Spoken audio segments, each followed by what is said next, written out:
tenemos hoy dos invitadas muy especiales, a la profesora María Teresa Calzada. Nuestra profesora es odontóloga de la Universidad del Valle. Me quitaron la presentación. Es docente de la Escuela de Odontología, docente de la especialización en geriatría y además pues tiene un amplio conocimiento sobre la parte de atención a las personas mayores, o ya ahorita nos explicará mejor María Teresa cómo debemos nombrarles.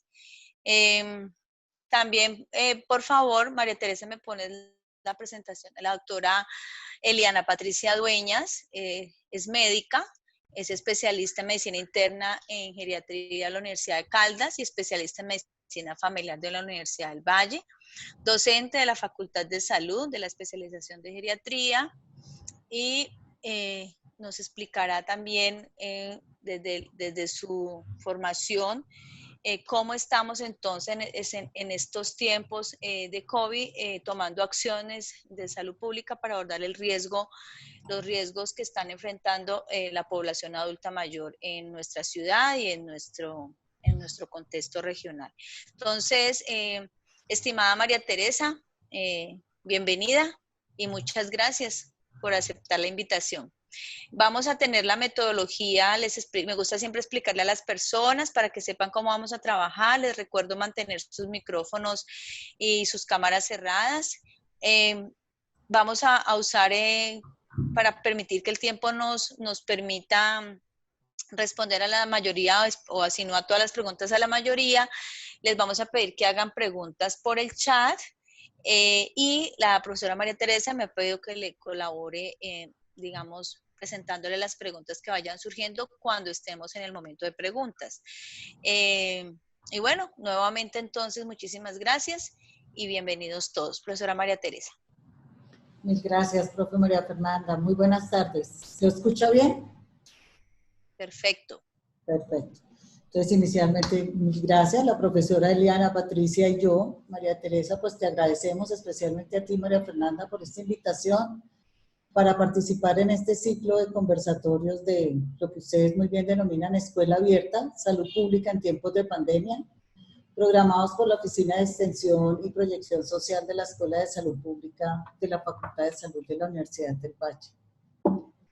Ay, perdón, un momento que no me pasa la presentación. Ay. Párate sobre la diapositiva, a ver si es que de pronto está anclada. Doble clic. ¿Ya ves la siguiente? No, todavía no. A mí sí me pasa, perdón un segundo. Ah, bueno, ahora sí, Sí, ya. sí pasó. Sí, ya pasó. Sí, ok. Esto que les vamos a presentar hoy, realmente esto es un equipo, lo que vamos a compartirle hoy es un equipo de trabajo, un gran equipo de trabajo, puedo decir, y como pueden ver en la imagen, estamos conformados por profesores del programa de especialidad de geriatría de la Universidad del Valle. Ahí están listados a su izquierda profesores y estudiantes, pero también en algunas acciones y estrategias estamos trabajando con profesores y estudiantes de la especialidad de medicina interna de la Universidad Libre. Y lo más interesante es esta articulación y este trabajo intersectorial en el que estamos haciendo con la entidad territorial, específicamente con la Secretaría de Salud Pública Municipal, el Grupo de Salud Pública y Vigilancia Epidemiológica, donde hay, como pueden ver a la derecha, hay bastantes profesionales de distinta formación, incluso en las últimas semanas contamos con la participación de una geriatra, lo cual ha sido digamos, un beneficio, un trabajo para poder desarrollar nuestro interés. Entonces, como todo el equipo que hemos trabajado, ¿por qué estamos haciendo este trabajo, estas acciones? Pues para abordar el riesgo de COVID en esta población adulta mayor. Están enmarcadas en las intervenciones que han sido lideradas por la doctora Lida Osorio, como ya hemos visto en los últimos conversatorios en los que hemos estado. Sabemos que la doctora Lida Osorio desde el mes de marzo fue designada por el alcalde como la epidemióloga de la ciudad para hacer frente a la pandemia COVID-19 en la ciudad. En la base de esta gráfica pueden encontrar que está el grupo de protección de susceptibles. Ahí es donde estamos haciendo este trabajo específicamente de, del trabajo para grupo de análisis de adulto mayor. En ese estamos, pues hemos conformado pues, el equipo de protección y el grupo de análisis básicamente centrado en esta zona. Tenemos por qué pensamos o por qué era importante empezar a trabajar en esto. Entonces, pues fuera de la invitación, gracias a la profesora Lidia, por supuesto, que nos hizo, entonces, sabemos que de acuerdo al consenso publicado por la Asociación Colombiana de Infectología, tenemos la enfermedad por coronavirus 2019, es el nombre asignado a la patología causada por el coronavirus, el síndrome respiratorio agudo severo o grave 2, SARS-CoV-2, descritas, todos sabemos, desde diciembre del 2019 en pacientes de la ciudad de Wuhan, en la provincia de Hubei, China, con una rápida expansión mundial que en menos de 3 meses ha sido declarada pandemia, como todos lo hemos vivido. El 6 de marzo sabemos que se informó el primer caso confirmado en Colombia. La primera muerte por coronavirus se registró el 16 de marzo. El aislamiento preventivo obligatorio nacional comenzó el pasado 25 de marzo. Y los números para la noche de ayer, que es lo que nos muestra esta imagen que tenemos en la diapositiva, entonces encontramos 16.935 confirmados, 4.050 recuperados, ya saben la cifra de fallecidos de 613. Tenemos activos 12.272, 962 hospitalizados y 176 en UCI. Realmente esto es el... ¿Por qué ponernos en contexto del coronavirus pues, en el mundo y en Colombia en particular? No pasa. Ya. Pero entonces no solamente pensar de por qué era que teníamos que pensar en Colombia. Entonces, ¿por qué debíamos pensar en personas mayores? Esta pandemia nos empezó a pensar qué impacto tenía en el adulto mayor. Entonces, primero dijimos hay que reconocer que hay un importante porcentaje de adultos mayores en el mundo. Colombia no es la excepción.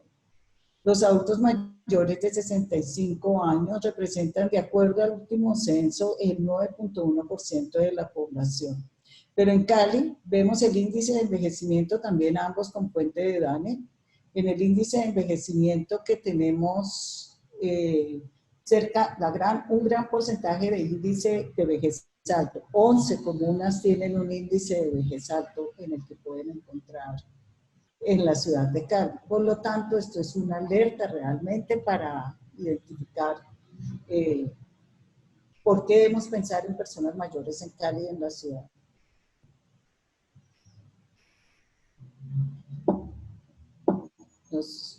Eliana, ¿puedes pasar? Es que se traba. Ya pasó, ya pasó. Entonces, ¿por qué además pensábamos, ya teniendo el contexto de pandemia en el mundo, contexto de qué pasa con envejecimiento en Colombia y en Cali, cómo es que estamos? Entonces vamos a empezar a pensar, ¿por qué son más susceptibles las personas, el grupo poblacional de adultos mayores? ¿O por qué los ponen? Vieron la gráfica que vimos al principio, que estaban en esa persona, esta población la incluimos en el grupo de susceptibles. En los reportes de diferentes países afectados por la pandemia, podemos observar que los adultos mayores se enfermaron más, requieren con mayor frecuencia hospitalización y tenían un mayor porcentaje de casos severos por grupo etario. Además, la edad se ha descrito como un factor de riesgo de mortalidad entre 70 y 79 años. La mortalidad varía entre 8 al 19% y a los 80 años pasamos del 4.8 al 27.1, comparado con el promedio de mortalidad de población que se ha descrito hasta de un 7%. Sabemos también que la letalidad ha sido mayor entre las personas con condiciones de comorbilidades existentes. Por ejemplo, en el estudio que estamos mostrando en esta diapositiva, la mortalidad fue de 10.5 para enfermedades cardiovasculares, 7.3 para diabetes, 6.3 para enfermedades respiratorias crónicas, 6% para hipertensión y 5.6% para cáncer. Pero dentro de la población de adulto mayor, ¿por qué pensamos entonces que es aún más vulnerable o tiene más riesgo aquel adulto mayor institucionalizado? Institucionalizado nos referimos a personas mayores, ancianos que viven en centros de larga estancia, centros de protección o por algunos conocidos como ancianatos. En muchos países los datos oficiales del número de muertes en hogares de ancianos no están disponibles y hay una alta variabilidad.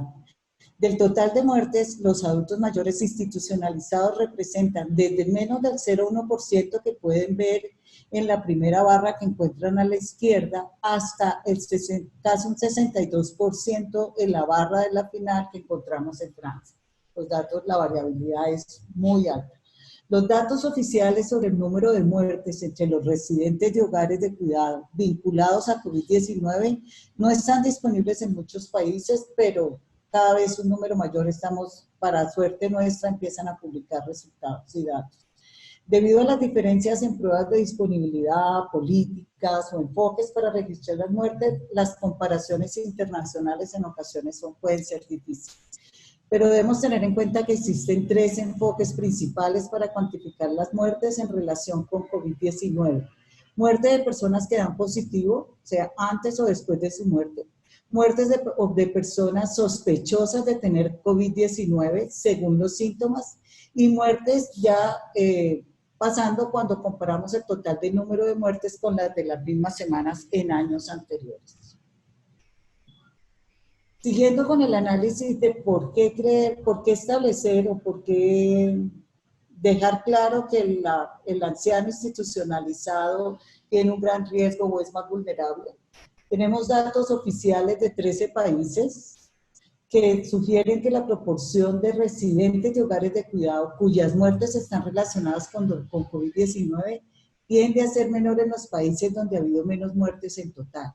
De acuerdo a ello, de acuerdo a estos que podemos encontrar en las revisiones y lo que le estamos mostrando, sabemos que el perfil de una persona mayor con mayor complejidad y vulnerabilidad lo vamos a encontrar en residencias y centros sociosanitarios, por su grado de dependencia, por la comorbilidad que los lleva a tener más riesgo de enfermedad severa, incluso reacciones adversas a medicamentos. Además, en estos centros también podemos tener mayor riesgo de contagio por la proximidad entre los residentes, mayor riesgo de eventos adversos por medicamentos y enfermedades. En el estudio que estamos mostrando de hogares de ancianos, se reportó que el 85% de los residentes presentaron pruebas positivas. De estos, el 54% fueron hospitalizados y tuvieron una mortalidad del 33%. Además de los adultos mayores afectados, el 94,1% tenían una patología de base, principalmente hipertensión, diabetes, enfermedad pulmonar y obesidad. Pero no solamente de los adultos, sino de los visitantes. Infectados, el 6,2% falleció. No podemos desconocer el riesgo que tiene el personal que atiende, ya sea administrativo o de cuidado, en estos hogares, en estos centros de atención. Frente al personal, porque ellos están en riesgo o pueden minimizarse a veces porque sabemos, está claro que se minimiza con el uso adecuado de protección. De los 8 hogares estudiados que mostramos en el estudio, 2 de ellos tuvieron un nexo epidemiológico con un trabajador que laboraba en 2 instituciones. Entonces, eso nos hace recordar la alerta que hay que tener, porque tenemos trabajadores que pueden estar rotando entre distintas instituciones o incluso entre un centro y una casa porque hace apoyo de otro trabajo, haciendo cuidado o atención en la casa de otra persona.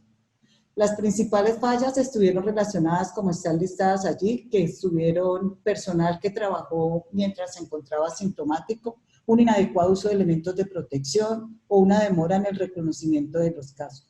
Pero ¿cuál es la importancia de estos estudios que les mostramos? Que nos enseñan a no repetir errores. Es la línea que empezamos a tomar a decir, no repitamos errores, nos orientan sobre qué medidas debemos tomar ante la pandemia.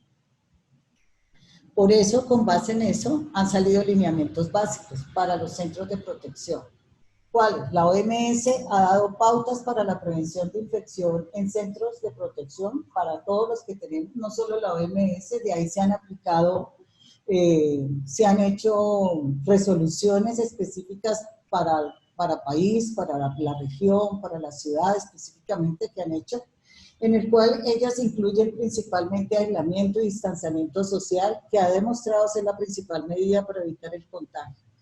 Se dan otras recomendaciones que aquí les mostramos reflejadas en los documentos que publica el Ministerio de Salud y Protección Social. Ese es de esta semana, ayer, antier, fue emitido el que les estamos mostrando en este momento en pantalla. Es el único que da, dando un poco, complementando el documento anterior, la resolución que salió al principio, cuando empezamos el aislamiento en marzo, donde indicaba, por supuesto, ya las medidas que estaba, pero este complemento da respuesta a muchas preguntas que se iban generando de los mismos hogares, como cuáles daba respuesta, por ejemplo, a medidas que tenían que tomar frente a desinfección de baños, duchas, puertas, elevadores, pasamanos, todo esto que encontramos. Evitar, sigue siendo prohibido el ingreso de residentes, revisar el esquema de vacunación, garantizar el uso de elementos de protección personal y el monitoreo cada 12 horas de las variables de estado general de todos los residentes que tenga cada hogar. De esta resolución, el equipo de análisis, este equipo de trabajo de análisis de riesgo, específicamente aquí para Cali, nosotros compartimos todas las medidas de prevención que están aquí emitidas. Aunque en la relación solamente tenemos frente a la detección de casos y la ruta del paciente, nosotros como equipo hemos planteado rutas diferentes. Con base en todo lo que hemos revisado y este análisis, nosotros hemos planteado rutas diferentes que las hemos presentado ya a la Secretaría de Salud y que hoy les vamos a presentar a ustedes muy brevemente. Pero siguiendo, porque ¿qué es importante ver? Vulnerabilidad, ya tenemos claro porque es COVID, la pandemia en el mundo, qué está pasando con persona mayor en Colombia, cómo encontramos Cali frente a índice de envejecimiento, qué estaba pasando con anciano en general y ya vimos con anciano institucionalizado qué son las alertas que nos debe dar. Ahora les quiero mostrar desde el punto de vista clínico. Si bien hasta la fecha no existe un análisis detallado sobre la sintomatología en función de la edad, es esperable que, al igual que sucede con otras patologías, los pacientes de edad avanzada presenten con frecuencia cuadros clínicos atípicos o más inespecíficos. Entre ellos, la disnea, mialgias, fatiga y anorexia, que son muy frecuentes. Pero la fiebre, incluso en infecciones graves, puede no presentarse en las personas mayores en la misma proporción que en pacientes jóvenes. Por eso la recomendación que se hace siempre es que en los viejos no se debería excluir el diagnóstico por la ausencia de fiebre. Estas son otras manifestaciones clínicas inicialmente reconocidas como atípicas en personas mayores, que van siendo cada vez más frecuentes en los reportes de casos y que pueden ser más prevalentes en el paciente mayor. Estos síntomas son bastante inespecíficos, porque por lo tanto esto nos puede llevar a que el personal de salud haga un infradiagnóstico de la infección en estadios iniciales o en pacientes con afectación leve. Por eso las alertas y por eso la revisión. Con base en todo esto que les hemos mostrado, parte de lo que hemos realizado, pero básicamente el grupo de análisis de riesgo establece estos objetivos.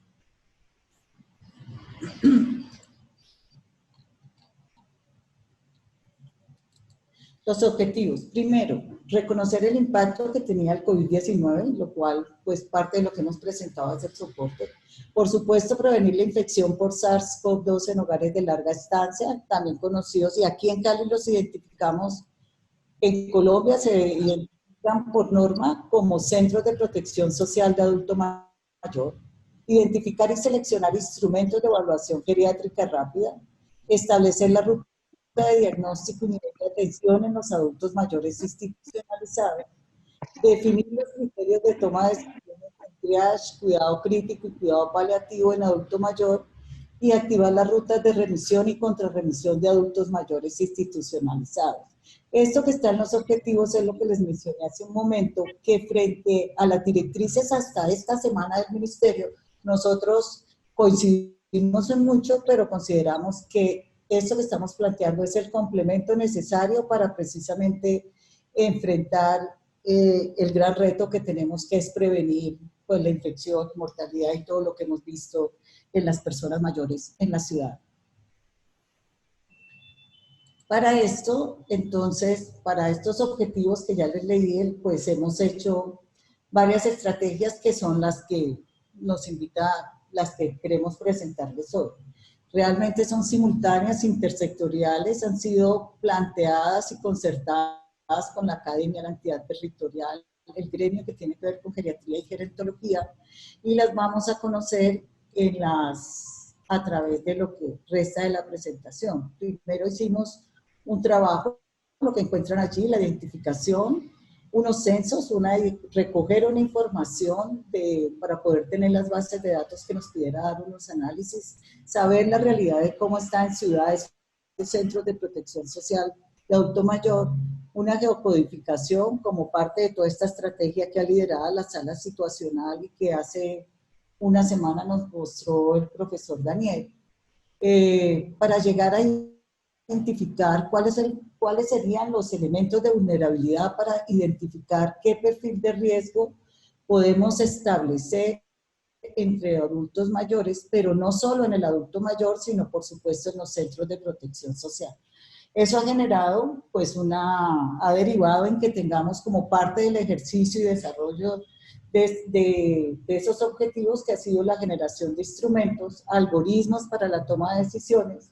Hemos trabajado esto ha sido acompañado de asistencias técnicas que hemos hecho desde el principio de marzo, unas capacitaciones temáticas especializadas, y empezar a hacer la prueba, o sea, no solamente a plantear desde lo teórico la ruta de atención de adultos mayores en contexto hospitalario o institucionalizado, sino que hemos hecho un ejercicio de acercamiento a la realidad, pues en la práctica, en hospital o en otros estados.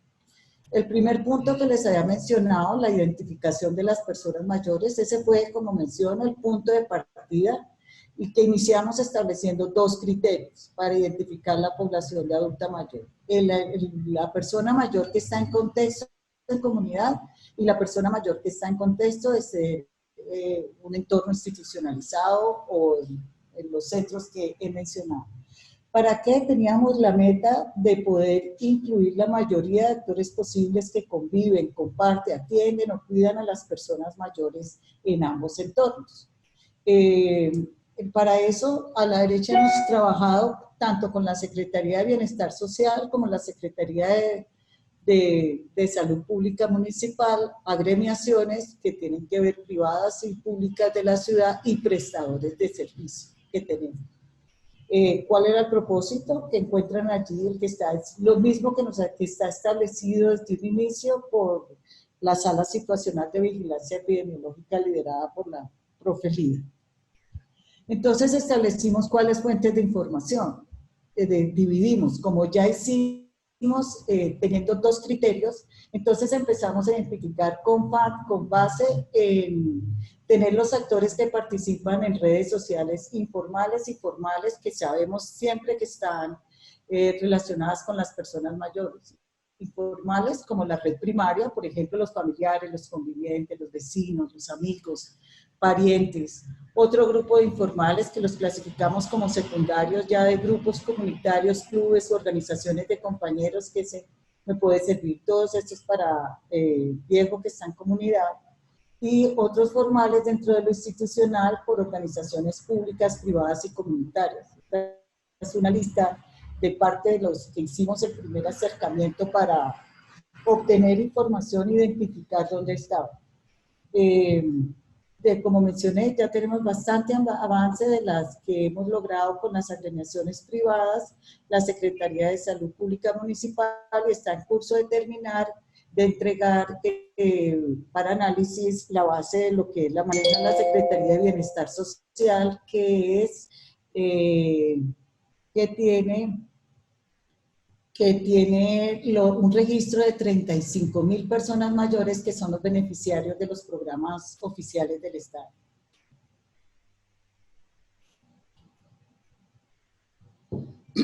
Con base en esto, entonces empezamos a hacer también unos trabajos de hacer unas fichas que unos instrumentos para registro, unos instrumentos para tener información de la fuente de las personas de los centros de protección social. Estos están, como mostré, por los funcionarios de la Secretaría de Salud de Vigilancia Epidemiológica, en el cual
la línea de medidas tanto de prevención o contención o todo lo que demande esta pandemia. Tenemos un registro también de cada uno de estos viejos, entonces estamos en el avance de tener la información sobre las condiciones de salud y riesgo frente al COVID que tienen. ¿Con base en qué? Con base en esa literatura que les mostré que estaba ahí frente a los síntomas más comunes que podemos encontrar en persona mayor o los atípicos. Entonces preguntamos sobre comorbilidades, sabemos la mayor prevalencia cuál está, entonces comorbilidades, medicamentos y también recursos de salud que pueda tener cada persona mayor en ese hogar. Al día de hoy tenemos un 63.4% de registros en la base que tenemos disponible. Y cuando seguimos viendo y seguimos revisando la literatura, analizando qué podía pasar, ¿se recuerdan que mencionamos que los trabajadores de los centros era un personal, lo debíamos tener en cuenta? Entonces, para eso, la última ficha que se sacó es la de identificar una caracterización de ese trabajador, una caracterización frente a lo que no, pues por supuesto una identificación general de nombre, edad, tener sintomatología, antecedentes previos, pero sobre todo que nos pudiera servir de vulnerabilidad, ya dijimos, si trabaja en uno más centros, si cuenta con los elementos de protección, el nivel de formación que tiene, dónde reside, qué tipo de transporte utiliza. Bueno, seguramente ahorita me acuerdo, hicimos una encuesta que es bastante completa, consideramos nosotros hasta ahora, esa está en curso, hasta esta semana hemos recibido la base ya con 843 trabajadores y estamos empezando pues a trabajar para este análisis con lo mismo de pensar en vulnerabilidad de los centros. ¿Cómo estamos con la primera base? Logramos tener entonces esta información y ubicación de dónde están los centros en la ciudad de Cali. Esto nos da una información de que dos comunas son las dos comunas que agrupan la mayor cantidad de centros. La comuna 19 que tiene 41 de esos centros y en la comuna 22 que tiene 17. Para nosotros ir pensando entonces por ubicación geográfica, que era uno de los puntos. Ya con eso sabemos dónde están, no solamente dónde están, sino dónde es que están más concentrados para en el momento que estamos organizando acciones, pues ya sabemos que esa es una de las primeras áreas a implementar las acciones que son las que nosotros planteamos. La Secretaría también nos este es el reporte a esta semana, lo teníamos el reporte de cómo están los centros de protección social frente a la pandemia, donde teníamos que de 2.494 adultos mayores registrados, están reportados en Civigila 138, por resultado negativo de prueba 59 y con el resultado positivo 1 que fue identificado y pues ya falleció, y tenemos pendientes resultados de pruebas ya tomadas 78 personas mayores. A la derecha tenemos el análisis que se ha hecho frente a las pruebas, porque sabemos que es una variable muy importante a considerar en esto, donde tenemos que nos faltan más del 50% de recibir las pruebas, que tienen un retraso en este momento frente a la información que quisiéramos tener completa de los centros de protección social. Para eso, entonces, se decidió sacar esta circular en la ciudad, en la que la Secretaría de Salud solicita que las pruebas que se han tomado, los análisis de muestras COVID-19 en estas poblaciones de alto riesgo, pues sean prioritarias. Ellos han pedido que sea una codificación, incluso que se les marque con un código rojo. Es la circular que pusieron a rotar para todas las entidades.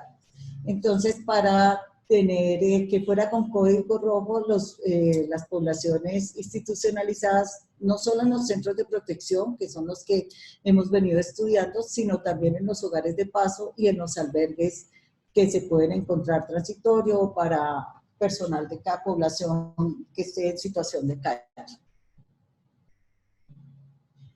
Seguíamos pensando que entonces, con base en los instrumentos que hemos tomado, seguimos en el ejercicio de pensar qué es lo que vamos a tratar de encontrar que nos pueda, qué aspectos de vulnerabilidad o que podamos llegar para identificar un perfil de riesgo.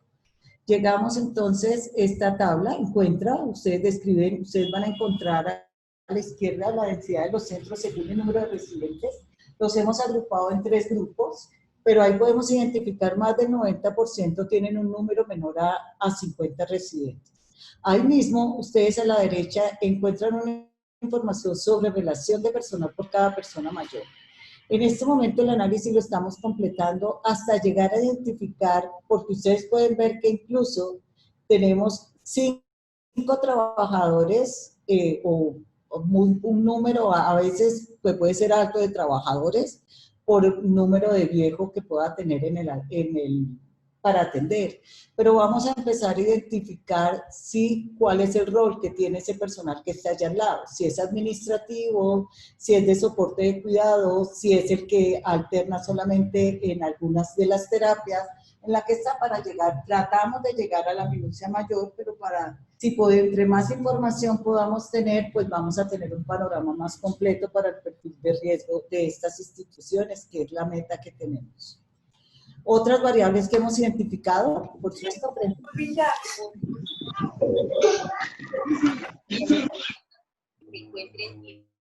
aire libre. Lersin, por favor, cierra micrófonos.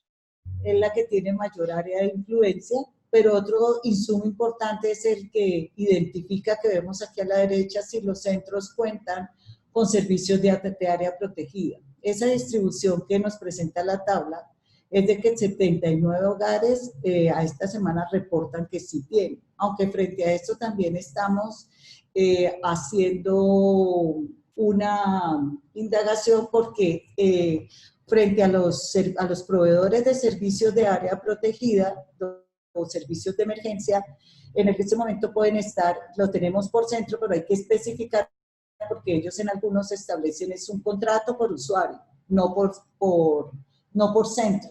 Entonces también es parte del análisis de establecer, pero no sigue siendo de todas maneras una variable que vamos a seguir considerando.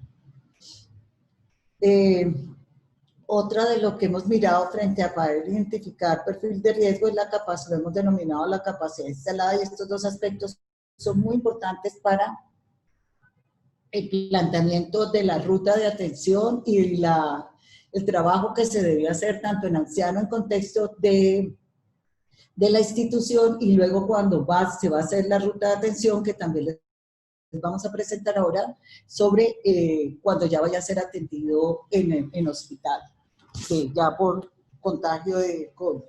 Entonces, en este es sorprendente que gratamente sorprendente, podría decir que podemos contar en muchos de los centros con camas para aislamiento y con zonas para aislamiento, pero desde Esto nosotros hasta no tener las condiciones de atención en ese momento, pero sí podría ser para algunos de los casos y que fuera de modo transitorio. Pero de todas maneras es una información que tenemos ya recolectada que no conocíamos al mes pasado. Con base en todas estas variables que les he mostrado, entonces vamos a identificar cómo hemos esquematizado cómo vamos a pensar en el perfil de riesgo, en establecer la vulnerabilidad que podemos pensar. Esta gráfica nos muestra, este diagrama que hemos hecho, nos muestra frente al Centro de Protección Social, porque les he hablado de 3 contextos, el Centro de Protección, el anciano como tal, y ya vimos que era en los 2. Entonces, en este vamos a ver frente a centros de protección social. A la izquierda van a ver que tengo aspectos como la capacidad instalada, con lo que ya mencionamos por qué lo vamos a incluir, pero tenemos aspectos que dependen solo de la entidad, como las que ven a su izquierda, dependen del contexto donde está ese hogar, entonces la capacidad que tiene que ya descubrir, los recursos en salud con los cuales pueda contar para, sobre todo, pues poder hacer atención, tener los insumos de protección y todo esto.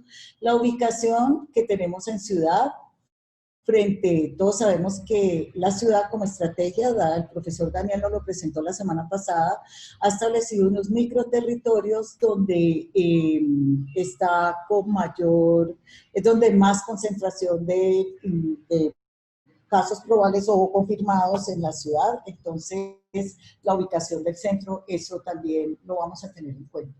Tenemos aspectos que son complementarios no solamente del contexto, sino del viejo que vive, que está residente en ese centro, o sea, el centro presta atención según número de residentes que tenga, o sea, el número de ancianos que están teniendo ese servicio, número de personal que estamos teniendo que atiende a esas personas, pero también el perfil de riesgo que nos está hablando ese trabajador. Y también depende de, en cada centro, cuál es el número de ancianos que tenemos, pero en qué condiciones, qué funcionalidad, qué nivel de funcionalidad tiene, qué comorbilidad tenemos entre los residentes. Tengo aspectos que son complementarios en ambos contextos, o sea, el que dependiente del centro como tal, del hogar, y otro que depende de los individuos, como ya mencionamos, que dependen de ambos, la correlación entre ambos, el apoyo y seguimiento por la Secretaría de Salud Pública Municipal, especialmente por estas oficinas que están encargadas de envejecimiento y vejez, y las áreas protegidas, que ya mencioné, la red, los apoyos que pueden tener de los servicios de salud complementarios. Tenemos para completar, resumir cuáles son los aspectos que nos van a dar la línea para acabar de establecer el perfil de riesgo ya puntuado, que ya tenemos como variables a incluir en el perfil de riesgo. Entonces dijimos, no solamente lo del centro, sino recuerden que pensamos en el trabajador. Ese trabajador que tengo en cada centro, ustedes van a ver en la parte superior de la imagen que tengo factores individuales que tienen que ver, como mencioné, que indagamos en la encuesta. ¿Cuáles? Antecedentes asociados, por ejemplo, a pacientes o otras personas o convivientes que han sido determinados como susceptibles, tener presencia de síntomas, el medio de transporte que usa, entre que si usa transporte individual o transporte colectivo, la formación que tiene esa persona mayor, el nivel educativo, la responsabilidad que tiene y la posibilidad no solamente de tenerlo, saber cómo conserva y cómo usa y cómo hacer todo el ejercicio de protocolo de uso de elementos de protección. Esos serían factores individuales que yo tengo que tener en cuenta de ese trabajador, pero también tengo factores comunitarios y sociales. ¿Cuáles? La procedencia de barrios con elevado número de casos. Si yo soy un trabajador que estoy en uno de los microterritorios establecidos por la Secretaría, por la alcaldía en la ciudad realmente, entonces, y él está migrando, entonces para que ese centro debemos saber qué medidas vamos a establecer. Por ejemplo, pues debe ser que se quede mientras tanto viviendo allí o lo que sea.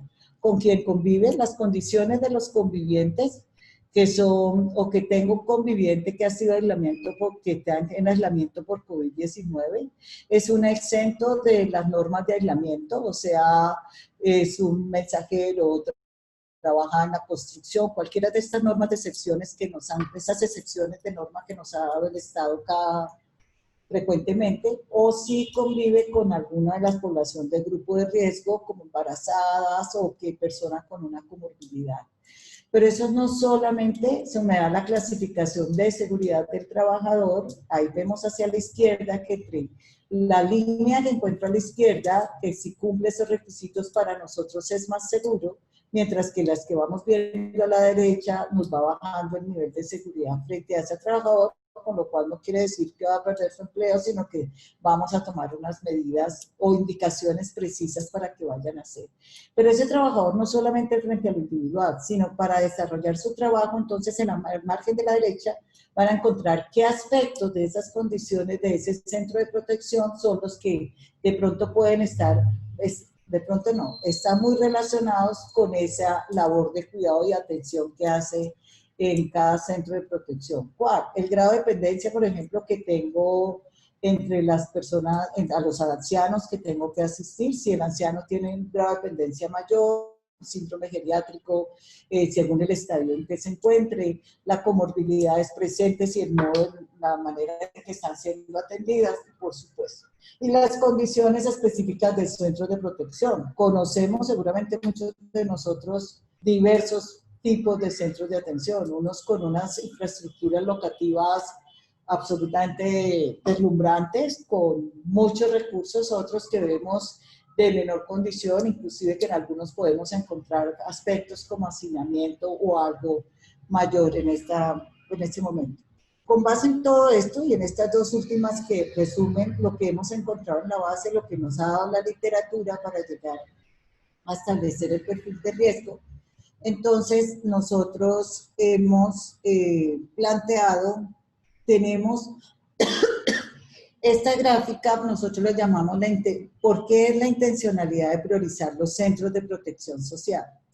Esa la muestra, no es la probabilidad de infectarse, sino esta es la herramienta, con base en todo esto, es la herramienta para definir cuáles centros deberían tener una vigilancia más estrecha, o no solo vigilancia, sino apoyo y soporte.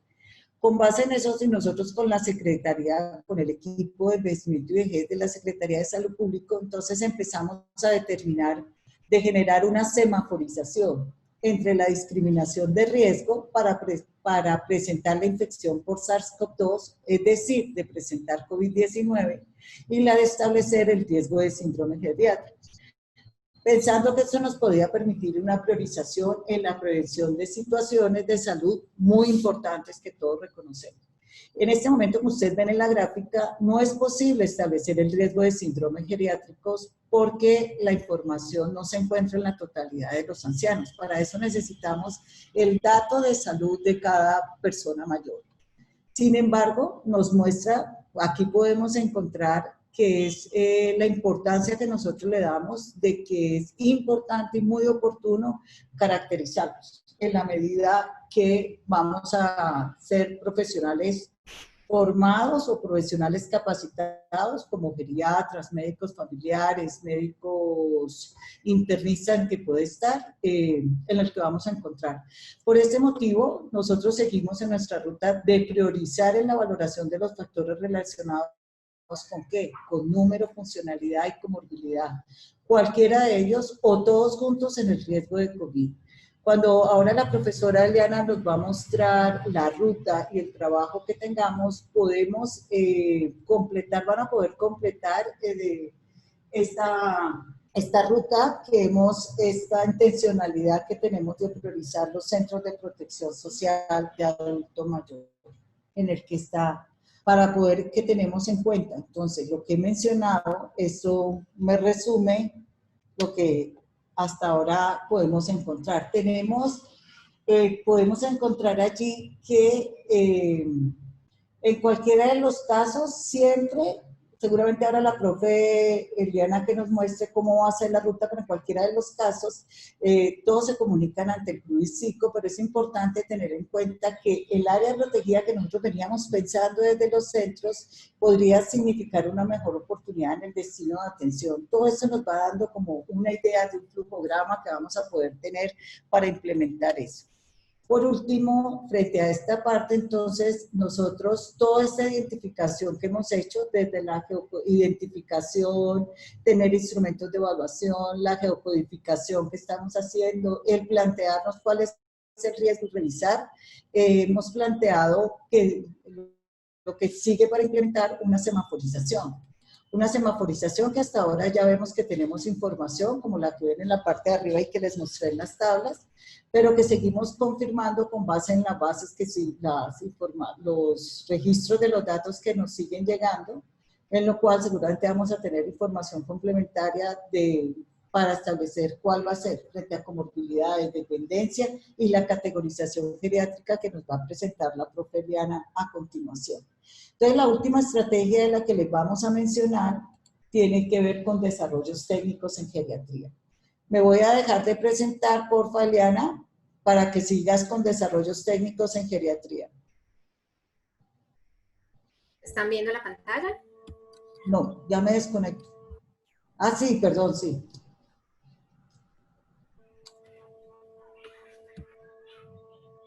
Listo, perfecto. Bueno, con este contexto, como estrategias para manejar esta población vulnerable, se han desarrollado también algunos desarrollos técnicos para el abordaje del adulto mayor, principalmente en dos contextos. El primero, en centros de protección social del adulto mayor, y el segundo, en hospitalización. Para ello, se han analizado varios instrumentos de caracterización y se han seleccionado aquellos que pudieran ser fáciles de evaluar y tuvieran predicción en relación a funcionalidad y mortalidad.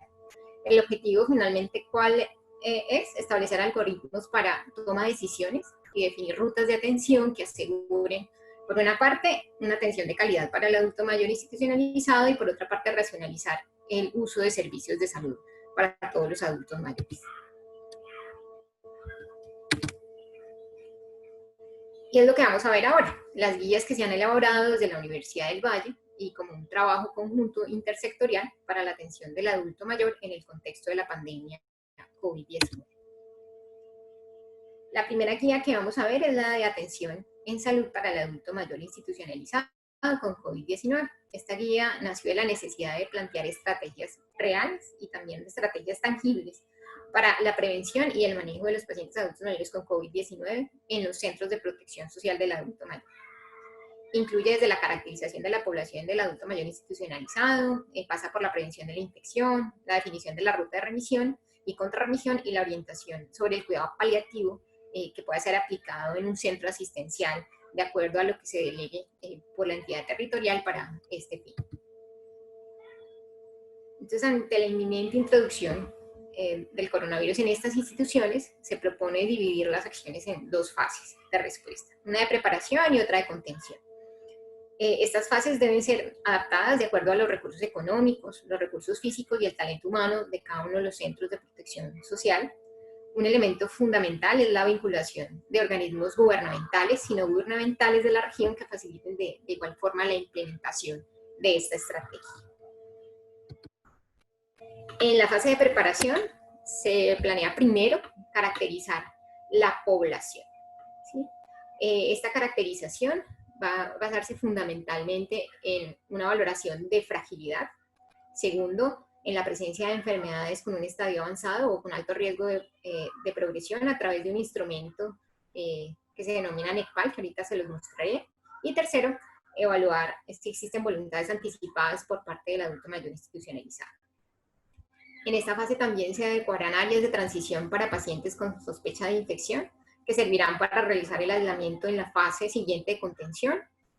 Se socializarán las rutas de atención y se seleccionará el personal que trabaja en el centro, especialmente aquellos que pudieran ser voluntarios y que estén dispuestos a atender casos sospechosos en el proceso de identificación y la clasificación inicial, como lo vamos a plantear ahora.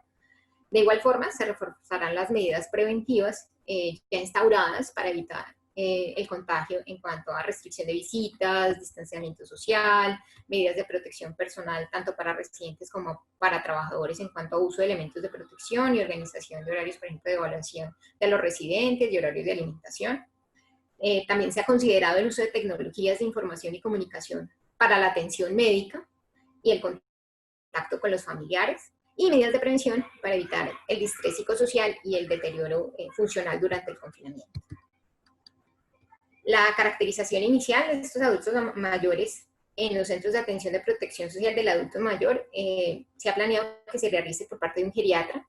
Tiene entonces 3 insumos principales, como les mostré ahora: fragilidad, condiciones de mal pronóstico, voluntades anticipadas. Lo primero, evaluación de la fragilidad. La fragilidad lo definimos como un estado clínico en el cual se reduce la reserva física, fisiológica y cognitiva, y que conlleva un aumento de la vulnerabilidad a desarrollar dependencia y o mortalidad cuando se expone el adulto mayor a un factor estresante. Este es un concepto que para la geriatría es fundamental, pues permite hacer predicciones sobre el pronóstico vital del paciente adulto mayor. Existen varias escalas de fragilidad, sin embargo en este contexto esta es la escala clínica de fragilidad. Consideramos que tiene 2 ventajas en el contexto de larga estancia. Primero, permite la evaluación de la fragilidad en pacientes con deterioro cognitivo, deterioro del estado de conciencia, y la información puede ser extraída a través de la historia clínica o a través de la entrevista con cuidadores o familiares. Las primeras 3 categorías, 1, 2 y 3, son pacientes independientes en actividades básicas e instrumentales con problemas médicos controlados. La categoría 4 es un paciente vulnerable o prefrágil con cansancio o fatiga, pero con síntomas de patologías crónicas que lo limitan poco. La categoría 5 son pacientes levemente frágiles que caminan lento y tienen dependencia en algunas actividades instrumentales. La categoría 6 son pacientes moderadamente frágiles que requieren ayuda para realizar algunas actividades básicas, como subir escaleras o ducharse. La categoría 7 son pacientes completamente dependientes, pero sin alto riesgo de morir en 6 meses. Y el 8 y el 9 son pacientes con una expectativa de vida menor a 6 meses. El otro insumo son los criterios NECPAL. Este es un instrumento para la identificación de personas en situación de enfermedad crónica avanzada y necesidad de atención paliativa. Tiene en cuenta inicialmente una pregunta sorpresa. Esta pregunta sorpresa integra aspectos como comorbilidad y aspectos sociales. La pregunta es si le sorprendería que el paciente falleciera en el próximo año. Si no le sorprendiera, se continúa con la evaluación considerando indicadores clínicos, ¿sí?, de severidad de progresión e indicadores clínicos específicos por patología. Además, se evalúa síntomas refractarios y evalúa comorbilidad. Este instrumento ha sido previamente validado, se considera que tiene una sensibilidad buena del 91% y tiene un alto valor predictivo negativo. El tercer insumo para la caracterización es la voluntad anticipada. De acuerdo a la resolución 2665 del 2018, se define como el documento en que toda persona capaz, sana o en estado de enfermedad, en pleno uso de sus facultades legales y mentales, y como previsión de no poder tomar decisiones en el futuro, declara de forma libre, consciente e informada su voluntad sobre las preferencias al final de la vida que sean relevantes para el marco de sus valores personales. El paciente puede tener este documento previamente suscrito en una notaría o suscrito con un testigo y con video, o puede ser diligenciado directamente con el médico tratante y ser anotado en la historia clínica. Bueno, entonces en la fase de preparación realizamos entonces la caracterización y además debemos asegurar otras medidas de prevención, incluyendo la vacunación contra influenza y neumococo, la evaluación de sus patologías de base, la rehabilitación física y cognitiva, el soporte psicosocial y la evaluación nutricional. Cuando ya se presente un caso sospechado, o sea, un caso probable, se activa la fase de contención, siempre teniendo en cuenta que los pacientes adultos mayores pueden debutar con síntomas atípicos. Ese paciente sospechoso se traslada a una zona de transición, ¿sí? Básicamente en esta zona se aísla el paciente, se evalúa el estado clínico del paciente a través de la escala NEWS. Esta escala NEWS solo utiliza parámetros clínicos y evalúa el nivel de esa variedad y de acuerdo a ello prioriza la urgencia de evaluación clínica de forma apropiada.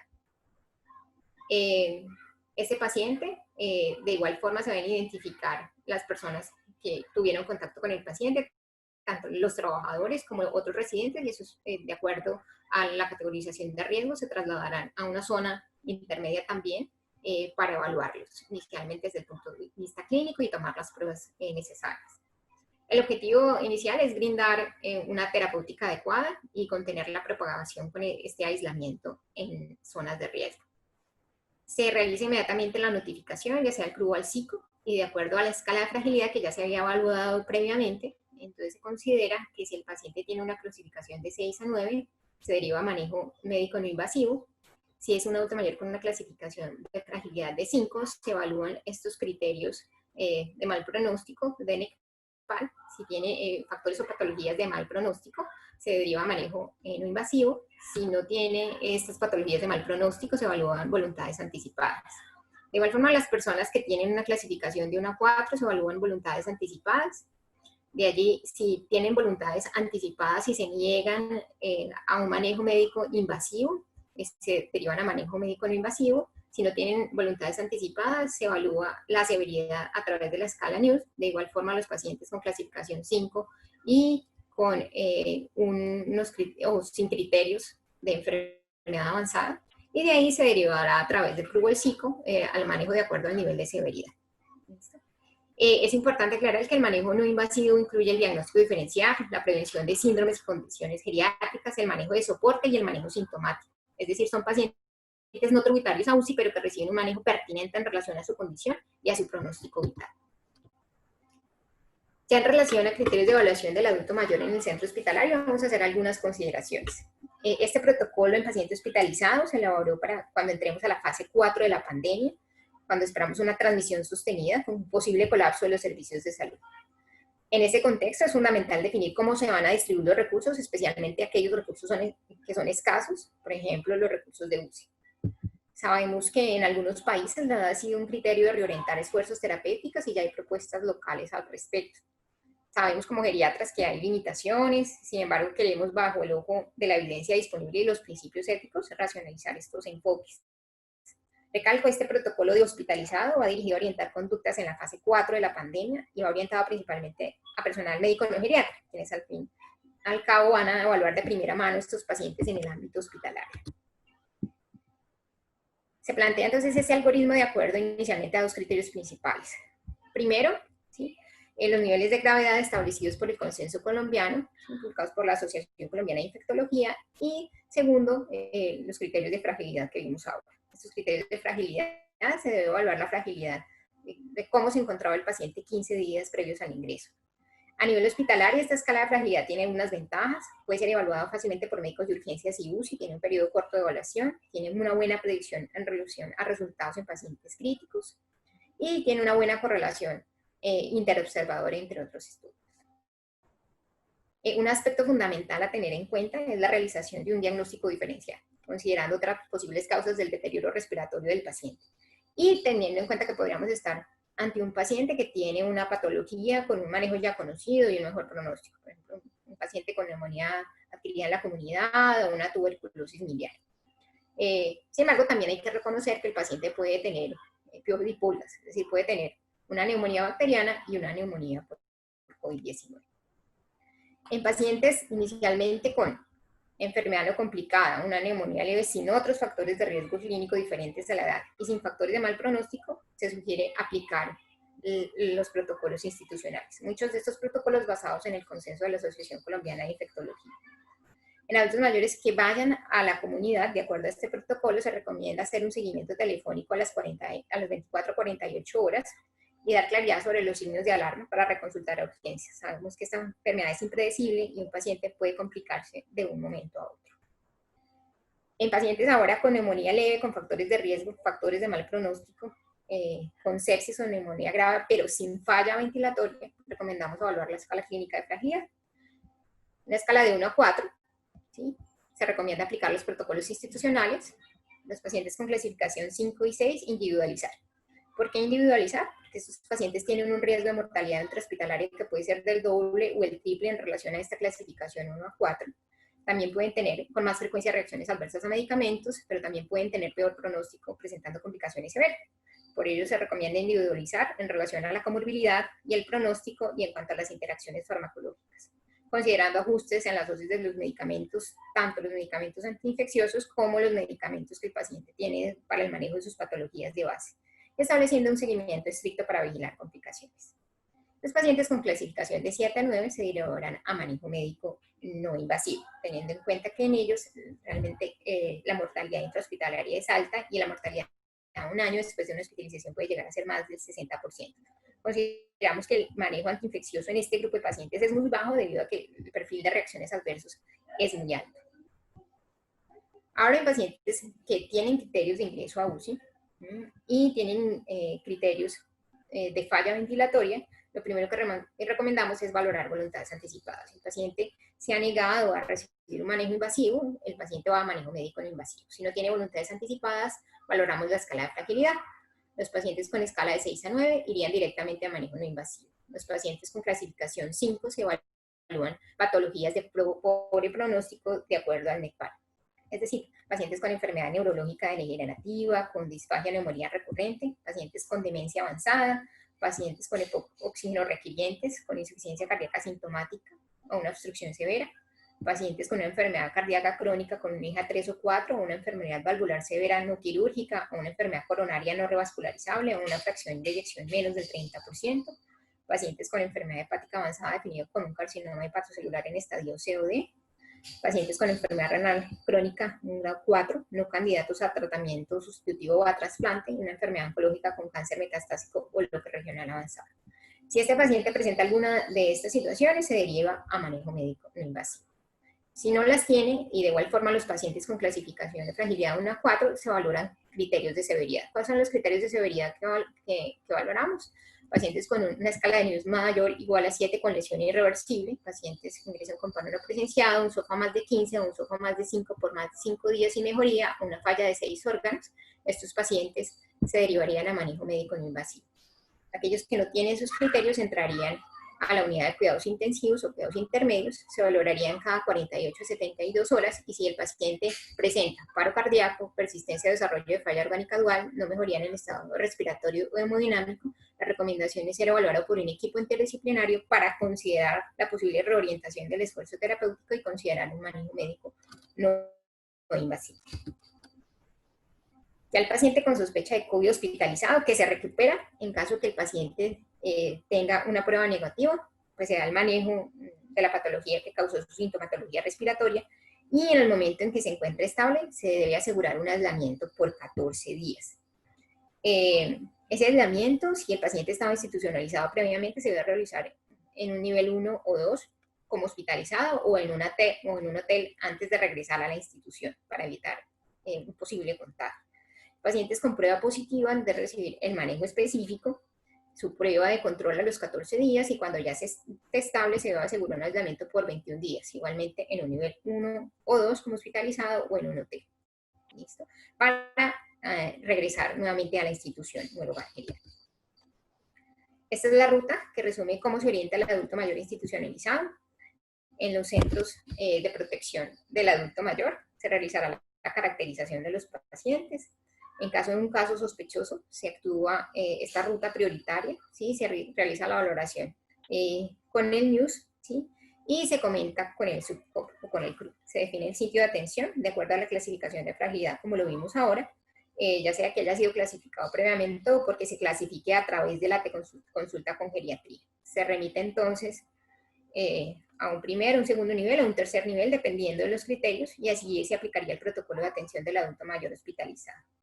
Al recuperarse, el paciente se le debe garantizar el aislamiento, como lo comentamos ahorita, ya sea en una IPS hospitalizada o en un hotel habilitado como UCIN, según las necesidades, para que la IPS pueda cubrir esta atención. Bueno, con el requerimiento de realizar la caracterización previa con los instrumentos sugeridos y la necesidad de aplicar estas rutas de atención, surge la necesidad obviamente de capacitar a los prestadores técnicos y profesionales en salud. Estas son las capacitaciones temáticas alrededor del tema, se iniciaron desde el 27 de marzo y han incluido capacitaciones a directores de centros de protección del adulto mayor, personal de salud y acompañamiento a las IPS. Obviamente faltan capacitaciones y ya se han planteado otras capacitaciones para personal de los centros de protección del adulto mayor y personal hospitalario para aplicación de los algoritmos de manejo cuando entremos en la fase 4. En resumen, ¿qué se ha adelantado a través de la articulación de la universidad y la secretaría? Básicamente la identificación de los centros de protección del adulto mayor y sus trabajadores y residentes, la geocodificación, la generación de instrumentos y la generación de algoritmos para la toma de decisiones, y también se han adelantado las asistencias técnicas y las capacitaciones en la aplicación de los instrumentos. También ya se definió las rutas de atención en el adulto mayor en el contexto hospitalario y en el paciente institucionalizado. qué procesos están, digamos, planeados para la aplicación o la implementación de estos protocolos. Primero, en prevención, se implementarían los instrumentos de evaluación geriátrica en adultos mayores institucionalizados a través de teleconsulta. Es establecer capacitaciones para el diagnóstico oportuno de COVID-19 en los hogares y capacitación en centros de protección del adulto mayor en relación a la escala NIUS, que sería la primera escala de evaluación antes de que el paciente sea comentado con el CRUE o con SICOP. Se deberá preparar en cada hogar una zona de transición y se definirán los centros de manejo no invasivo, adaptando las referencias a estos centros de acuerdo pues, a la referenciación del paciente. De igual forma, se hará una capacitación del personal médico en triage de adulto mayor en urgencias y en UCI. Estos procesos pues, ya se han adelantado en el Hogar Geriátrico San Miguel. En la fase de contención entrarán en operación estos procesos en todos los hogares y en la fase de mitigación. En fase 4 de la pandemia iniciará la aplicación del protocolo de pacientes hospitalizados. Un otro elemento que faltaría dentro del abordaje integral del adulto mayor sería la planeación del perfil de riesgo del adulto mayor y cuidador en comunidad. Bueno, finalizamos con esta frase: hay enfermos incurables, pero ninguno incuidable. Ante cualquier duda o ante cualquier inquietud, les dejo los correos de la doctora María Teresa Calzada y el mío, que podemos orientar muchas de sus dudas a través del equipo de trabajo. Muchísimas gracias a todos.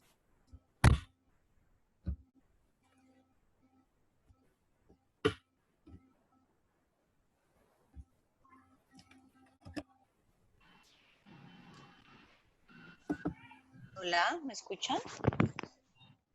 Muchísimas gracias, doctora Eliana, profesora María Teresa. No sé si me escuchan, ¿alguien puede confirmarme? Se escucha bien. Ok, gracias. Bueno, vamos entonces a abrir el panel para las preguntas, o el espacio más bien para las preguntas. Aquí hay una primera pregunta. Vamos a identificarla. Ay, ¿qué la hice? Bueno, la voy a leer ahora, identifico la persona. Dice: muchos adultos mayores en hogares geriátricos han abandonado sus controles periódicos y dejado en los servicios de emergencia sus descompensaciones. ¿Cuáles son las conductas definidas en un momento en el que el control adecuado disminuye la letalidad? Ahora, como les comentamos, se está planeando hacer teleconsulta, ¿sí? Para el control de las patologías de bases, es como la primera estrategia. En algunos centros se dispone de personal médico que ha seguido como la evolución de los pacientes, eso no solamente en algunos centros, y un ejemplo de eso, por ejemplo, es el Hogar San Miguel. Pues la idea sería, con esos pacientes, priorizar la teleconsulta. Por eso ustedes vieron, bueno, ya se han evaluado en cada uno de los centros la posibilidad de tener internet. Curiosamente, la mayoría de ellos tienen internet, solamente como el 10% no tienen internet ni teléfono, por lo tanto, en esos centros en específico se están buscando estrategias para asegurar esa teleconsulta para el adulto mayor y obviamente evitar el riesgo de contagio. Muchas gracias. Recuerden que voy a completar una cosita, básicamente. Sí, claro. Lo que queremos es mitigar el efecto de la población, pero el individuo como tal, esa persona mayor, sigue siendo vulnerable por las características propias que tiene, que ya mencionamos en las que está. Entonces él va a seguir siendo muy vulnerable, pero lo que estamos haciendo es estrategia pues para mitigar el efecto en toda la población de institucionalizado o de persona mayor.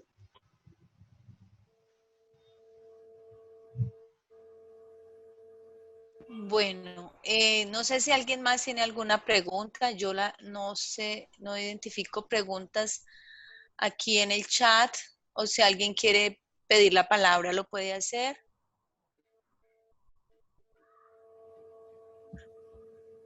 Pues yo quiero de verdad, pues mientras alguien aparece con una pregunta, profesoras Eliana y María Teresa, de verdad que el tema de COVID en la población adulta mayor, pues inicialmente se empezó a comunicar en los medios que esta era la población a riesgo y como que los demás no, ¿no? Entonces eso generó también, digamos, una desinformación frente a la población adulta mayor. Y en algún momento se vio que como que la responsabilidad del tema del contagio estaba en no aproximarse a los adultos mayores, inclusive en las casas. Y en este momento tenemos muchos adultos mayores en casa solos, ¿sí?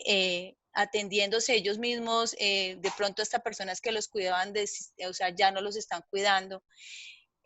Esa mirada, digamos, desde ustedes, ¿cómo podríamos poder dar un abordaje a este tipo de población que aunque son funcionales, porque digamos, están en su casa, pueden realizar algunas actividades de la vida diaria de manera independiente, pero tienen un componente muy grande y es que ya llevan 2 meses en solitario, enfrentando dudas, preguntas, inquietudes y muchos de ellos sin un soporte familiar.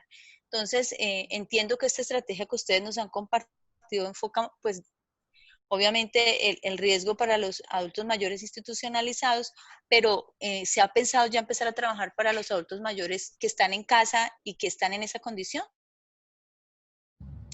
Sí, esta semana ha estado, digamos, el grupo de geriatras en el país, como mencioné, también hay una actividad gremial, entonces hay un grupo de geriatras que está planteando ya un desescalamiento, pero organizado, digamos, así como tratando de establecer un poco algunas horas de poder salir a esparcimiento, pero de eso debemos partir de la categorización con la evaluación rápida que la profesora Eliana nos mostró al final, perdón, donde estaba estableciendo de que otra de las estrategias que queremos hacer es conseguir información, así como tenemos de los centros de personas de viejos en casa, y así poder saber y establecer por categoría de viejo, o sea, el robusto, como nos muestra en la clasificación la profe Eliana, estaba que puede tener cierta autonomía, puede salir, estableciendo en la ciudad unas medidas de seguridad para poder salir y este tipo de cosas para manejar. Pero sí es una línea que va yendo hacia anciano en comunidad,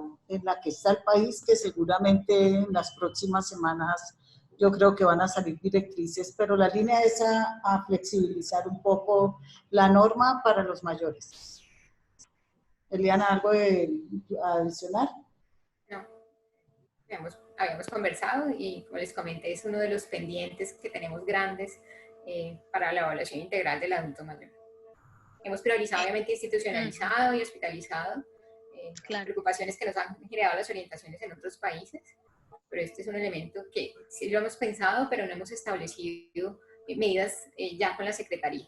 Tenemos muchas ideas de cómo realizarlo, pero no hemos establecido un protocolo específico de manejo de esos pacientes. Sí, claro, porque digamos uno entiende que cuando esto ocurrió en Europa, pues muchos adultos mayores, sus pirámides poblacionales están marcadas por los adultos mayores y entonces obviamente muchos de ellos inclusive su vida la transcurren en estos centros donde están institucionalizados y efectivamente allí hubo eventos pues muy lamentables de muertes masivas en estos centros. En nuestros países, en Latinoamérica y en Colombia, pues no tendemos a tener tanta población institucionalizada, pero sí mucha de ella confinada en su casa. Entonces sería muy interesante poder avanzar en este tema, porque yo creería que gran parte de su afectación ahora, además del temor que está en los adultos mayores, pues tiene que ver con el abandono, ¿no? O sea, con el tema de sentir. Hay otro aspecto que, por ejemplo, en muchos de estos centros, además de contar con servicio de residencia, ellos tenían otra modalidad de atención que se llama centro día, en el cual algún mayor vive en su casa, pero asistía al centro a pasar 1 o 2 días a la semana según pues, condiciones que estaban pactadas. Frente a la pandemia se estableció, eso se suspendió, pues porque por supuesto esa persona mayor va a estar rotando en ciudad, va a estar andando y eso era un mayor riesgo. Lo que se ha implementado es que en algunos centros por iniciativa propia, que realmente nos han comentado, pienso que es una muy buena estrategia que podemos pensarla, es frente a que ellos, así como hay una teleasistencia, digamos, Qué pena, se me cayó la red. no se preocupe. Entonces estaba la teleasistencia. Lo que están haciendo algunos centros es hacer un poco seguimiento a ese adulto mayor que tenían en centro día, porque a veces en las casas, también por las dinámicas que han cambiado en los hogares, de más trabajo, en fin, otras cosas que están, ese adulto mayor que está quedándose en casa, que ya no va al sitio, puede tener. Entonces se han hecho una serie de, hay una serie de material que hay como guías de ejercicios, guías de condiciones mentales, una serie de cosas que cada hogar, digamos, está haciendo, enviando a la persona que tenía vinculada como centro día, pero que en realidad ya no la puede atender en la institución. Eso está. Se me olvidó mencionar una estrategia que también hicimos que se llama, la hemos denominado caja de herramientas, que fue a raíz de una asistencia técnica que hicimos los primeros días en marzo.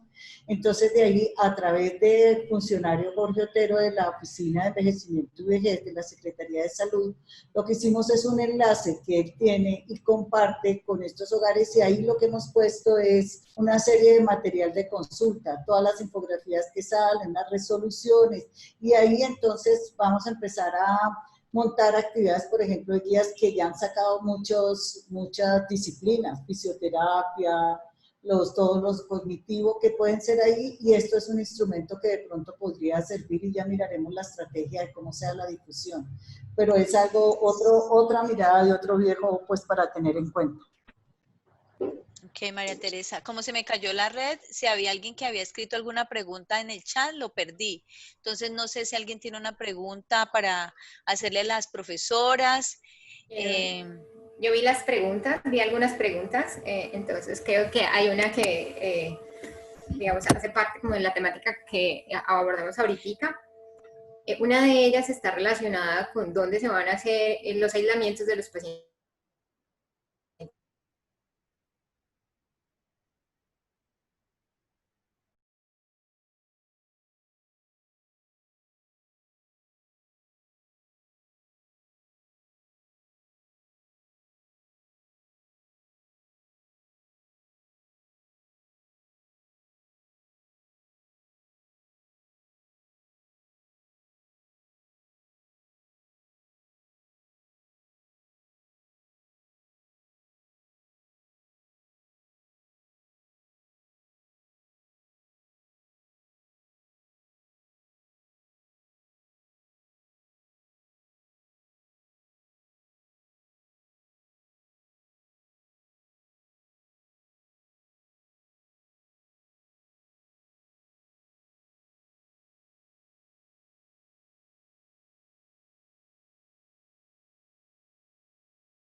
de los auxiliares y posiblemente a través de una valoración, tal vez no diaria, sino interdiaria con el médico tratante encargado de la sala específica del hotel que se asigne.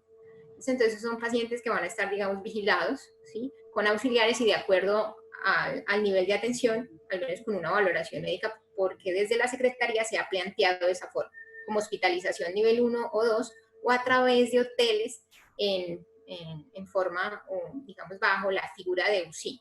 Esas serían como las dos formas de aislamiento, y estas formas se han determinado para que la EPS pueda cubrir, digamos, la atención de estos pacientes. ¿Listo? Otra pregunta es para el tema de instrumentos, cómo los centros de protección pueden acceder a estas encuestas y demás instrumentos. Todo esto se ha orientado a través de las entidades territoriales, y es a través de las entidades que se van a iniciar a hacer esas valoraciones.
llegó.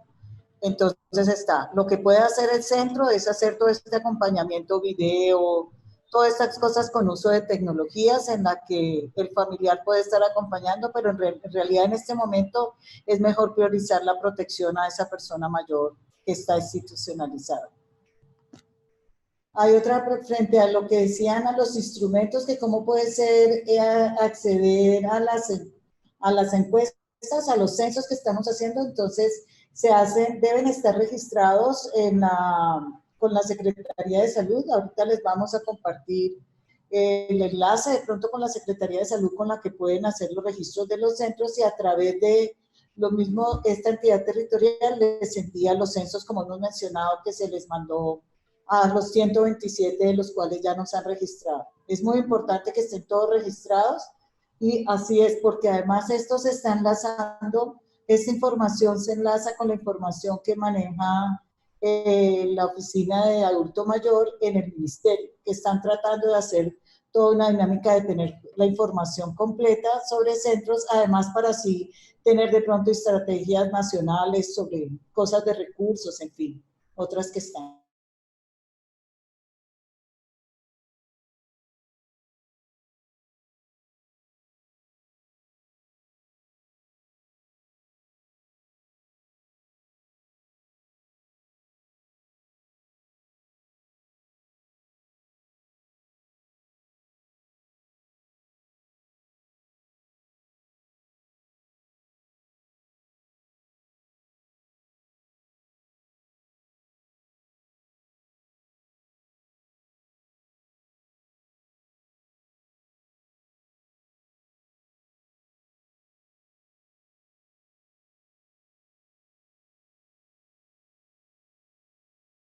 Paciente estable, por ejemplo, con morfina bioral, para el paciente inestable ya con morfina subcutánea endovenosa, y el paciente final de vida a través de morfina endovenosa por infusión.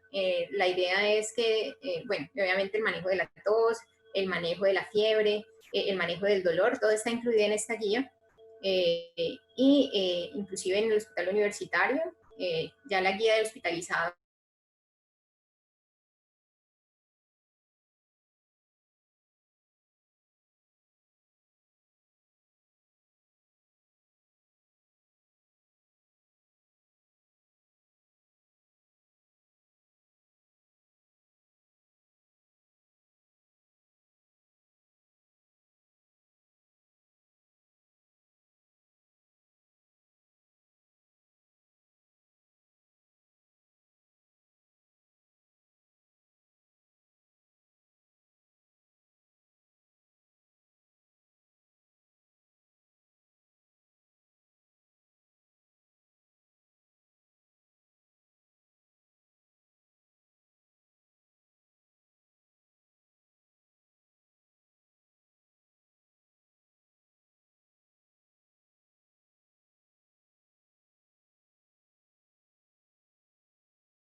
ese tipo de contextos, el paciente de 80 años que nosotros llamamos robusto, ¿sí? Como también pueden haber pacientes de 60 años con una gran carga de comorbilidad, que si bien en la cédula dice 60, ese paciente biológicamente se comporta como un paciente de 80, 85 años o 90 años. Es a través de eso que nosotros vamos a evaluar el riesgo, ¿sí?, cuando desarrolla una enfermedad crítica. Y de ahí la valoración de la escala de fragilidad. Entonces, como les digo, más que la edad, es el estado funcional previo de ese paciente, el grado de fragilidad. Entonces, cuando evaluamos la fragilidad, sí vemos cuál es el riesgo de ese paciente. ¿Sí? Es decir, ese paciente cuyo clínica de fragilidad, ¿sí?, nos habla de que es muy frágil, es decir, una categoría de 6 a 9, ese paciente, después de que es intubado, tiene una mortalidad más del 60%. Sin embargo, los pacientes que tienen una categoría de 1 a 4, es decir, son muy funcionales, cognitivamente muy activos, y son pacientes que, si al caso tienen alguna comorbilidad, está sumamente bien controlada, son pacientes que cuando ingresan a UCI para requerimiento de intubación tienen una mortalidad que es 3 veces menor que el paciente que tiene un mayor grado de fragilidad. Entonces, de acuerdo a ello, es que establecimos esa valoración de la escala clínica de fragilidad. Entonces, a través de eso, más que de la edad cronológica, más que la edad de la cédula, nos interesa más la edad biológica, que de una u otra forma se ve reflejada a través de la escala de fragilidad. Y de acuerdo a eso se han establecido, digamos, factores pronósticos cuando el paciente ingresa a una unidad de cuidados intensivos, y de acuerdo a eso se ha establecido este protocolo.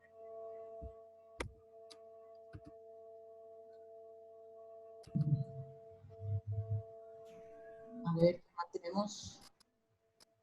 Dice que estos instrumentos no son públicos, pueden ser compartidos con otros municipios. La idea es, obviamente empezamos con un piloto Cali, pero la idea es poder abarcar todo el departamento a través de la misma secretaria.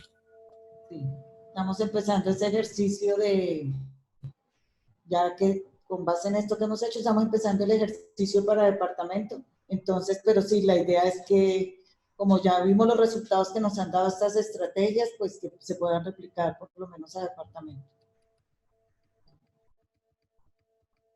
Bueno, no sé si hay alguna otra pregunta, alguna otra duda.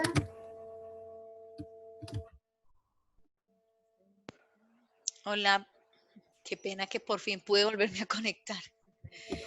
Bueno, pero entiendo que lo han hecho muy bien.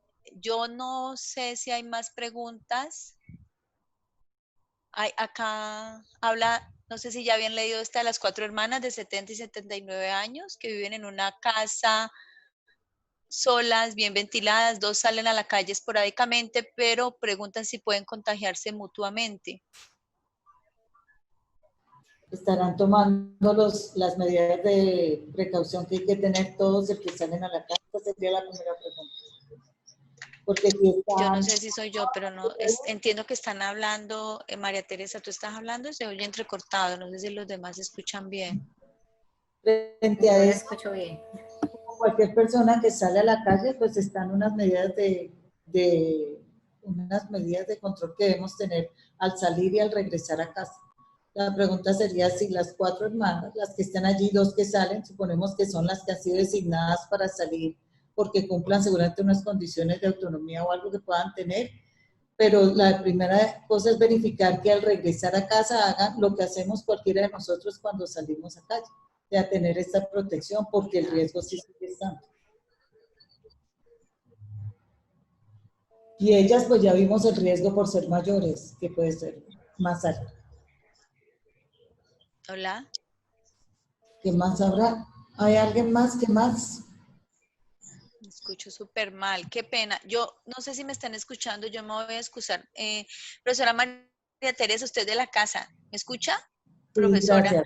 y tú Sí. también, Eliana, eres bienvenida y son de la casa. Entonces, siéntanse en confianza en el momento que lo consideren de si ya no hay más preguntas, cerrar. Yo, ahorita que me está dando oportunidad el equipo, les quiero decir que de verdad, muchísimas gracias, muy interesante, muy importante, ojalá podamos replicarlo en un proyecto que estamos desarrollando con municipios categoría 4, 5 y 6, municipios muy pequeños que requieren de este tipo de ayudas, de orientaciones y que las estaremos invitando para que nos puedan aportar estos municipios. En el país son 1011 municipios, categoría 4, 5 y 6, y afortunadamente a los municipios en su gran mayoría no tienen todavía COVID, pero les serviría muchísimo tener este tipo de información para poder tener medidas más de contención. Entonces, no sé, ahorita estoy viendo que hay una pregunta allí, María Teresa, ¿qué clase de ejercicios y actividades se pueden realizar con un adulto mayor que se siente deprimido por la situación que está viviendo? No sé si ya la habían contestado. Y solo una inquietud, ¿hay algún tipo de grupo que esté empezando ustedes a estudiar qué complicaciones de salud están teniendo las personas a causa de tener que estar en confinamiento? Es decir, están dejando de ir a las consultas, inclusive por decisión propia o de pedir las consultas, y eso está teniendo otras implicaciones para otras afectaciones de la salud de los adultos mayores.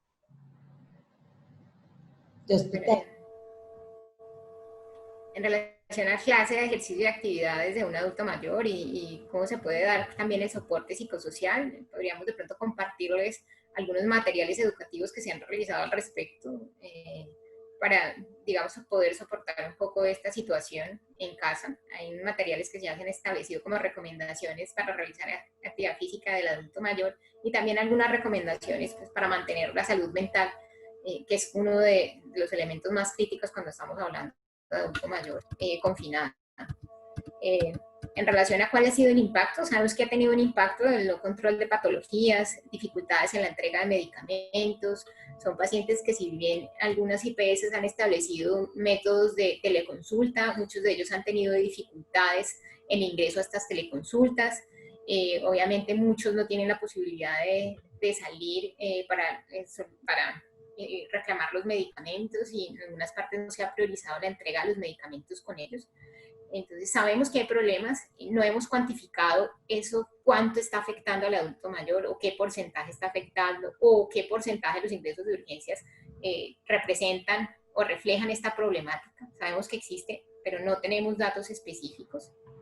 Por ello se han planteado, como lo mostró la profesora María Teresa, esa semaforización de pacientes en zonas críticas, donde se pudiera priorizar a través de la entidad territorial este tipo de estrategias: entrega de medicamentos, la valoración geriátrica y la evaluación de la comorbilidad.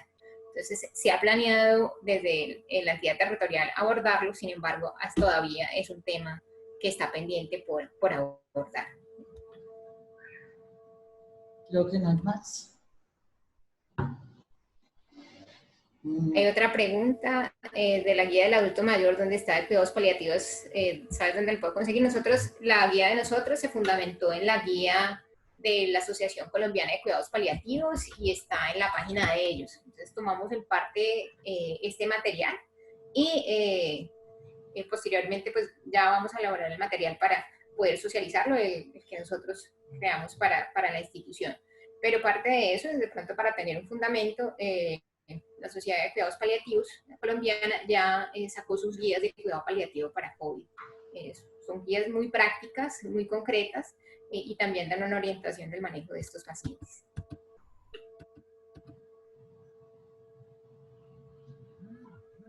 Creo que no hay más. No encuentran ninguna otra más. No encuentro más. Mil gracias por acompañarnos. Entonces, mil gracias, profesora María Fernanda, nuevamente por la invitación. Listo. Bueno, muchísimas gracias y feliz noche para todos. Seguiremos haciendo equipo por las personas mayores.